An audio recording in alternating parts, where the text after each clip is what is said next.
everybody was wondering what would happen if the Rangers didn't win the World Series. I guess we'll never know. You made a comment at a parade and it turned into a bobblehead. Yeah. When you said that, there's no way you could have known that it would have had the response that it had then and even a few years later, right? No, yeah, definitely not. And here we are with a bobblehead that continues to repeat it. Just in the moment, it was a fun thing. It was something between our team, something that kind of drove us and kind of just came out. You know, it was almost a way for me to get off stage and not have to talk, and it turned into this. So here we are, you know. Maddie, your wife, what does she mean to you? And when you think about the 10 years of being a major leaguer, I hear people talk about it, it's a shared accomplishment. For sure. Yeah, how do you feel about that statement as it pertains to her? She gets more credit than I do. Just the ability to let me chase my dream and take away from hers, and to be there and support you and keep you moving. You know, it's those down times that nobody sees that she does. You know, you're almost getting teary thinking about it, but she's why we're here, for sure.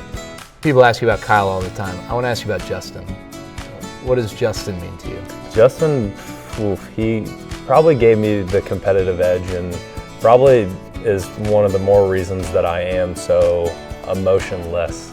We were really competitive growing up, and he wore his heart on his sleeve, and he tried to get to you any way he could to beat you, and he wanted me to be more competitive and act like I was trying, and I'm like, dude, I am. I'm just not letting you know, So Justin is definitely a big part of who I am and why I am competitive and how I go about it. This off season, you're going to be pretty busy. Dad life, how excited are you? You ready to do this? I am. You know, we actually did a CPR class the other day, so that was the last thing that I kind of wanted to do before he came. You know, just try and get as prepared as you can. So that was our last moment of like, okay, we've checked all the boxes. The next is giving birth. So here we go. You know. Some people are going to ask you, how long until you put a bat in his hands? I want to ask you, how long until you have him doing some mock drafts and getting ready for fantasy football season? Exactly. He's already listened to me and Maddie talk about too many mock drafts as it is. So he listens to a lot of music and he listens to a lot of fantasy football podcasts. If I ask you in this moment, a meaningful relationship, someone who helped you along the way, this is not to say this person more than anyone else, but just someone who comes to mind. Could be a player, coach, could be someone not even affiliated with baseball.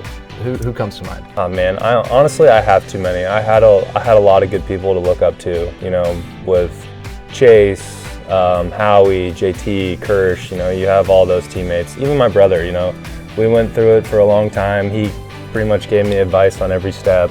Parents, you know, Woot, my hitting guy. You know, Maddie. I mean, family. You know, you just can't. It takes an army to be able to get to this place, and you just feel blessed that you have that chance and that ability. Josh Smith spoke very openly about the impact you've had on him. How much joy do you have in taking a younger teammate who is hungry to learn and get better, and just having an influencer, an ability to influence their growth and just kind of be a part of that process for them, the way some of those guys you mentioned were a part of that process for you? Yeah, you know, honestly, you don't even think about it that way. You know, he still helps me. You know, that's what's funny. You know, you never stop learning. I've taken a bunch of stuff that he does defensively. You know, there's things offensively that he does. It's fun to just have those conversations and see guys at his point and know that you'd been there and watch him develop and ask questions and take information and choose himself. You know what he does well, know what he doesn't do well, and try and attack both of them. It's really fun to watch him grow and to be able to accomplish what he wants to. Is there anything you want to do before you decide in 10 more years to hang it up, other than win 10 more World Series? No, at this point it's just winning. You know, it's too fun. It's what drives you. It's what brings you back. So just winning in general for sure. That ball's crushed. A towering blast to right, and it's gone. 10 years. 10 years of service time. That's a pretty unique accomplishment for any player. What does it mean to you to get to 10 years? Really special. When I was coming up, seeing some guys like Kirsch and JT and Howie Kendrick and like people like that reaching the accomplishment was special, and now you're kind of in their footsteps and you're like, man, those are the guys that I thought of. So it's a weird feeling, but it's obviously really cool. I remember when you were drafting, we've talked about this before you even played a professional game, people were trying to move you off a shortstop. Yet here you are, 10 years into your major league career, more when you include your time in the minors, and you are still a shortstop. How much pride do you take in that? That was the big emphasis for me. It was a chip on my shoulder. It was something that drove me. People were writing you off before they even saw you play. So to be able to, I don't want to say prove people wrong, but just to prove to yourself that you could do it and you were able to do it, it's awesome. And hopefully it's something that a kid being drafted this year can see that and have that same aspirations and same goals. Sliding stop, Seager. Good throw to first. In time. One of the things that stood out getting to watch you every day is just the consistency in who you are as a person and who you are as a player.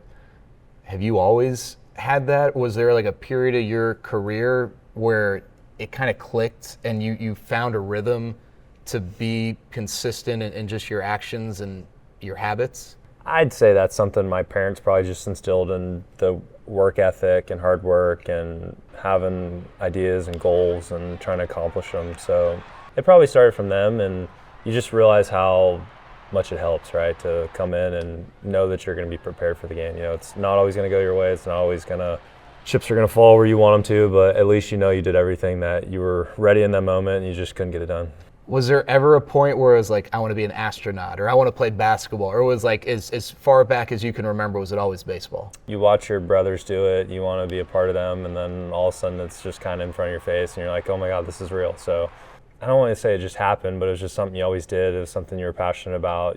Same thing, right? You idolize your brothers growing up, and that's what they did, and then here we are. Two-run double by Corey Seager. You love Jeter. You now are in a position where you got kids who are coming up getting drafted. They love Corey Seager. I know you don't necessarily love the idea of that so much, but like, how meaningful is it that you play the game in a way that a young Corey Seager looks at you and is like, that's the guy that I want to be like? I don't think you'll ever view yourself like that. I mean, I don't know how, to be honest with you.